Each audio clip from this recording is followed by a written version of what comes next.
दोस्तों आज मैं एक्सप्लेन करने वाला हूँ सन 2018 में आई मूवी द मैग को, जिसमें हमें एक ऐसी शार्क से रूबरू कराया जाएगा जो लगभग 20 लाख साल पहले लुप्त हो गई थी। ये शार्क, जिसका नाम मैग है, वो अब भूखी है और शिकार पर निकली है। चलिए देखते हैं कि ये मैग कितनों की जान लेगी। लेकिन शुरू करने से पहले आपसे एक छोटी सी रिक्वेस्ट है कि अगर आपको एक्सप्लेनेशन पसंद आए तो वीडियो को लाइक कर देना और चैनल को सब्सक्राइब करके बेल नोटिफिकेशन को ऑल पर सेलेक्ट कर लेना, ताकि आपको ऐसी और भी मूवीज की हिंदी एक्सप्लेनेशन मिल पाए। So let's explain this movie.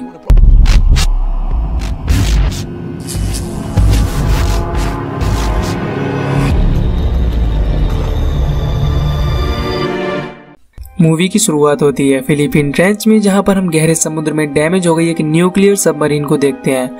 और यहां पर फंसे क्रू मेंबर को रेस्क्यू कराने के लिए टाइलर अपने दो दोस्तों डीएंजेलो और मार्क्स के साथ आया हुआ है। जब टाइलर और उसके दोस्त रेस्क्यू कर रहे होते हैं तभी उस सबमरीन से कोई बहुत बड़ी चीज टकराती है। इसके बाद टाइलर को बताया जाता है कि बाहर कुछ है जो बहुत ही ताकतवर है। तभी टाइलर देखता है कि कोई बहुत ही ताकतवर चीज उस सबमरीन को बाहर से तोड़ने की कोशिश कर रहा है। टाइलर समझ जाता है कि यह खतरा बहुत बड़ा है और इसीलिए अपने साथ घायल हो गए एक क्रू मेंबर को लेकर अपने शिप में पहुंच जाता है। लेकिन इसके दो दोस्त उसी सबमरीन में फंसे रह जाते हैं। वे दोनों टाइलर को हेल्प के लिए बुलाते हैं, लेकिन टाइलर समझ जाता है कि अगर वो अपने फंसे हुए दोस्तों को बचाने की कोशिश करेगा तो ये सभी लोग भी मारे जाएंगे और कोई भी नहीं बच पाएगा। इसी कारण से टाइलर ना चाहते हुए भी अपने दोनों दोस्तों को छोड़कर चला जाता है।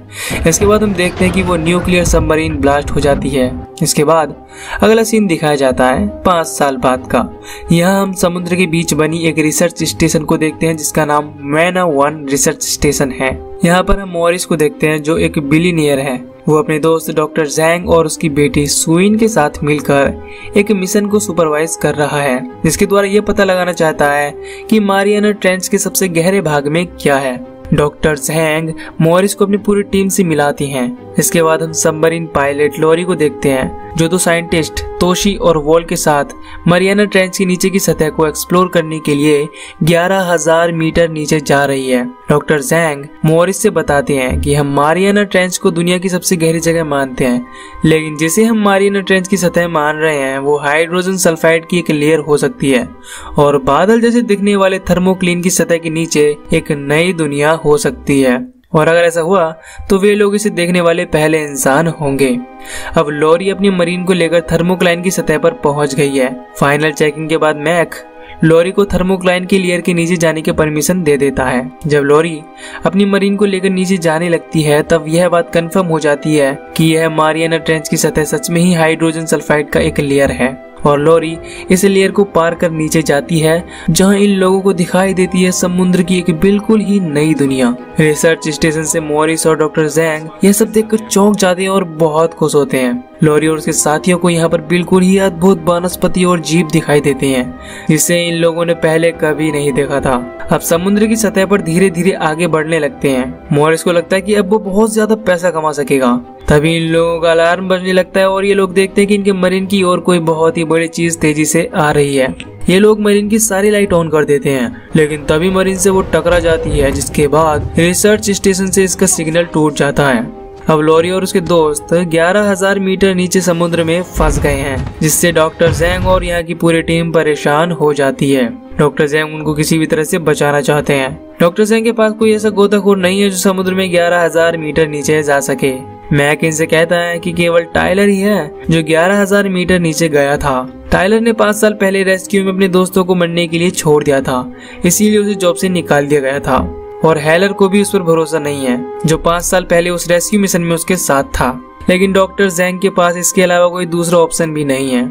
इसके बाद हम देखते हैं कि डॉक्टर जैंग और मैक टाइलर की हेल्प लेने के लिए थाईलैंड आ जाते हैं। टाइलर पहले तो इनकी हेल्प करने से मना करता है। इसके बाद मैक उसे एक रिकॉर्डिंग सुनाता है जिसमें उसको लोरा की आवाज सुनाई देती है। यहाँ पर हमें पता चलता है कि लोरा टाइलर की एक्स वाइफ है और इन दोनों का डाइवोर्स हो चुका है। टाइलर अपनी एक्स वाइफ को बचाना चाहता है, इसीलिए वो उनके साथ जाने के लिए तैयार हो जाता है। इसके बाद हम देखते हैं कि लोरा और उसके दोस्त जैसे ही अपनी क्रैश हुई मरीन की लाइट को ऑन करते हैं तो वो चीज फिर से इन पर अटैक कर देती है। अब शुइन उनको बचाने के लिए ग्लाइडर में उनके पास जा रही है। जब डॉक्टर जैंग टाइलर के साथ रिसर्च स्टेशन पर आते हैं तो जैक से इनको पता चलता है कि उनकी बेटी सुइन लोरा और उसके दोस्तों को बचाने के लिए ग्लाइडर लेकर चली गई है। अब टाइलर को रेस्क्यू के लिए एक सबमरीन दी जाती है। टाइलर यहाँ सुइन की बेटी से मिलता है। जब टाइलर उसे बाहर भेजता है तो सुइन की बेटी उसे उसकी माँ को बचाकर लाने के लिए बोलती है। इसके बाद टाइलर अपनी सबमरीन को बहुत तेजी से लेकर नीचे जाता है। मैक भी सुइन को वापस बुलाता है और कहता है कि हम टाइलर को नीचे भेज रहे हैं, तुम ऊपर आ जाओ। लेकिन सुई नहीं मानती और वापस नहीं आती और थर्मोक्लाइन की लेयर को पार कर अंदर चली जाती है। सुइन लोरा की मरीन के पास पहुंचकर मरीन को अपने साथ ले जाने के लिए उसे अटैच करने वाली होती है। तभी उसके ग्लाइडर से कोई चीज आकर टकरा जाती है। सुइन को वहाँ आसपास कुछ भी नजर नहीं आता। तभी अचानक से एक बड़ा सा स्क्विड आकर उसके ग्लाइडर को जकड़ लेता है और उसको तोड़ने लगता है। रिसर्च स्टेशन में बैठे सुइन की टीम के मेंबर यह देखकर डर जाते हैं। तभी वहाँ पर लगभग 25 मीटर लंबी शार्क आती है और इस स्क्विड को मार देती है। टाइलर बताता है कि ये मेगालोडन है। टाइलर सुइन को बताता है कि वो लाइट की ओर अट्रैक्ट होती है, इसीलिए वो अपनी सभी लाइट को बंद कर दे। सुइन अपने ग्लाइडर की लाइटों को बंद करने की कोशिश करती है। तभी मेगालोडन सुइन की ग्लाइडर की ओर तेजी से बढ़ती है। टाइलर सुइन को बचाने के लिए अपने सबमरीन से लाइट्स छोड़ने लगता है, जिससे मेगालोडन डाइवर्ट हो जाती है और टाइलर के सबमरीन की ओर बढ़ने लगती है। टाइलर सुइन से उसको ऊपर चले जाने के लिए कहता है क्योंकि उसका ग्लाइडर डैमेज हो चुका था। इसके बाद सुइन वहाँ से चली जाती है। अब टाइलर अपनी सबमरीन को लोरा के सबमरीन से अटैच कर देता है और लोरा को ऊपर खींच लेता है। तभी वो शार्क टाइलर के सबमरीन की ओर आने लगती है। टाइलर जल्दी से वॉल को भी ऊपर खींचता है। अब वो शार्क टाइलर के सबमरीन के बहुत नजदीक पहुंच गई होती है, इसीलिए टोशी समझ जाता है कि अब बहुत देर हो चुकी है और इन सबको बचाने के लिए वो सबमरीन को अलग कर देता है क्योंकि वो नहीं चाहता कि उसकी वजह से सबकी जान खतरे में पड़ जाए। टोशी अपनी मरीन की सभी लाइट्स को ऑन कर देता है, जिससे वो मैग इसकी मरीन को तोड़ देती है और मरीन ब्लास्ट हो जाती है। टाइलर, लोरा और वॉल यह देखकर बहुत अपसेट हो जाते हैं। अब टाइलर लोरा और वॉल के साथ ऊपर आ गया है, लेकिन लोरा मैग के हमले से बहुत ज्यादा जख्मी हो गई है। हेलर टाइलर से बताता है कि लोरा का बहुत ज्यादा खून बह गया है। 5 साल पहले हेलर ने टाइलर की बातों पर विश्वास नहीं किया था कि मेगालोडन सच में है। इसके लिए हेलर टाइलर से सॉरी बोलता है। टाइलर कहता है कि वो लोरी को बचा ले, उसके बाद हिसाब पूरा हो जाएगा। अब डॉक्टर जैंग और उनकी टीम मेंबर्स समझ गए हैं कि उन पर एक मेगालोडन ने हमला किया था जो 20 लाख साल पहले ही खत्म हो गए थे, लेकिन ये आज भी जिंदा है। मॉरिस इस पर रिसर्च करना चाहता है। तभी वहाँ टाइलर आता है और उसे ऐसा करने से रोकता है क्योंकि इंसानों और मैग के बीच की जंग में मैग ही जीतेगी। जब सुइन की बेटी खेल रही होती है तभी वहाँ पर मैग आती है और उसे खाने के लिए उस पर अटैक करती है, लेकिन वहाँ पर बहुत मजबूत ग्लास लगा था जिससे वो बच जाती है। सुइन की बेटी डर जाती है और जोर से चिल्लाती है। इसकी आवाज को सुनकर सभी लोग वहाँ पर आ जाते हैं और वहाँ उस ग्लास पर ये लोग उसके दांत के निशान को देखते हैं। तभी वहाँ पर एक व्हेल आती है जिससे इन लोगों को लगता है कि यह काम एक व्हेल का है, लेकिन तभी वहाँ पर मैग आती है और इस व्हेल को मार देती है और वहाँ से चली जाती है। इसके बाद ये सभी लोग समझ जाते हैं कि मैग अब थर्मोक्लाइन की लेयर को पार करके ऊपर आ गई है। अब टाइलर समझ जाते हैं कि खतरा बढ़ गया है, इसीलिए वो अंडरग्राउंड वाटर के सभी लाइट को बंद करने के लिए बोलता है। तभी इनको 20 मील दूर पर 3 बोट के ऊपर हमला होने का न्यूज मिलता है। टाइलर समझ जाता है कि ये काम मैग ने ही किया है। जब ये लोग अपनी शिप को लेकर वहाँ पर पहुँचते हैं तब तक मैग ने सब कुछ तबाह कर दिया होता है। इसके बाद डॉक्टर जैंग मैग के मुंह में एटोरफाइन जहर इंजेक्ट करके उसे मारने का प्लान बनाते हैं, लेकिन मैग भी एक जगह ठहरने वाली नहीं थी, इसीलिए ये लोग मैग को ट्रैक करने के लिए उस पर एक ट्रैकर लगाने के बारे में सोचते हैं जिससे मैग को आसानी से ट्रैक किया जा सके। अब समस्या ये थी कि ये लोग अपनी बोट को मैग के नजदीक नहीं ले जा सकते थे और इसीलिए उस ट्रैकर को मैग पर लगाने के लिए टाइलर एक ट्रैकर राइफल को लेकर पानी में तैरकर मैग के नजदीक पहुंच जाता है। टाइलर को मैग का फिन दिखाई देता है जिस पर टाइलर ट्रैकर राइफल की मदद से ट्रैकर लगा देता है। अब ये लोग टाइलर से बंधी रस्सी को खींचने लगते हैं, जिससे पानी में हलचल शुरू हो जाती है और इस हलचल के कारण मैग टाइलर का पीछा करने लगती है और टाइलर को खाने के लिए उस पर हमला कर देती है। लेकिन टाइलर को ये लोग बिल्कुल ठीक समय पर अपने शिप पर खींच लेते हैं, जिससे टाइलर की जान बच जाती है। अब मैग को मारने के लिए एथोरफाइन नाम के जहर को उसकी बॉडी में इंजेक्ट करना था, जिसके लिए सुइन को पॉलीकार्बोनेट से बने एक शार्क केज में नीचे भेजा जाता है। ये केज बहुत ही मजबूत था। ये लोग मैग को अट्रैक्ट करने के लिए पानी में मांस का टुकड़ा डालते हैं। अब कुछ देर बाद मैग सुइन के पास आने लगती है और सुइन के केज को अपने मुंह में दबा लेती है। सुइन मौका मिलते ही उस जहर को मैग की बॉडी में इंजेक्ट कर देती है, लेकिन प्रॉब्लम यह थी कि मैग सुइन के केज को निगलने लगती है, इसीलिए टाइलर सुइन को बचाने के लिए पानी में जाता है। अब सुइन की हेलमेट टूट जाने की वजह से उसका ऑक्सीजन लेवल भी कम होने लगता है, जिससे वो बेहोश हो जाती है। मैग के खींचने की वजह से क्रेन टूटकर पानी में गिर जाता है, जिससे केज नीचे जाने लगता है। लेकिन टाइलर केज के दरवाजे को खोलकर उसमें से स्वेन को बाहर निकाल लेता है और दोनों शिप की ओर जाने लगते हैं। लेकिन मैग इनका पीछा करने लगती है और जब इन पर अटैक करने वाली होती है तभी मैग की बॉडी में टूटे हुए केज की केबल फंस जाती है, जिससे मैग अपनी पूरी कोशिश के बावजूद भी आगे नहीं आ पाती और टाइलर और स्वेन की जान बच जाती है। अब जहर का असर भी शुरू हो जाता है, जिससे मैग वहीं पर मारी जाती है। अब अगले सीन में हम देखते हैं कि टाइलर बेहोश पड़ी स्वेन को लेकर शिप पर आता है। स्वेन को कुछ समय बाद होश आ जाता है। अब मैग को अपने साथ ले जाने के लिए ये लोग उसे शिप पर टो कर लेते हैं और वॉल उसके साथ सेल्फी ले रहा होता है। लेकिन तभी यहाँ पर एक दूसरी मैग आती है और वॉल के साथ इस मरी हुई मैग को भी अपने मुंह में दबाकर ले जाती है। इस दूसरे मैग की वजह से इनकी शिप पूरी तरह से तहस नहस हो जाती है। जब दूसरी मैग वहाँ से चली जाती है तो ये लोग अपने पलटे हुए शिप पर आ जाते हैं, लेकिन हेलर और जैक्स अभी भी पानी में ही फंसे हुए थे। तभी ये लोग मैग को देखते हैं जो हेलर और जैक्स की ओर आ रही थी, लेकिन हेलर जैक्स को बचाने के लिए अपने पास हलचल करना शुरू कर देता है, जिससे मैग हेलर की ओर आती है और उसको खाकर वहाँ से चली जाती है।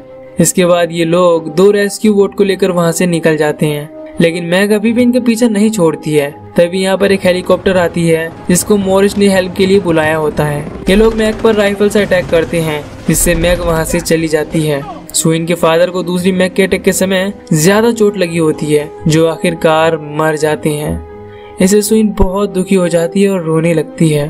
टाइलर स्वेन के पास आकर उसे शांत कराता है। अब ये सभी मैनावर्न रिसर्च स्टेशन में पहुंच जाते हैं। इसके बाद हम देखते हैं कि मॉरिस बताता है कि उसने चाइना की गवर्नमेंट को इसके बारे में जानकारी दे दी है और चाइनीज सोल्जर मैग को मारने के लिए आ रहे हैं।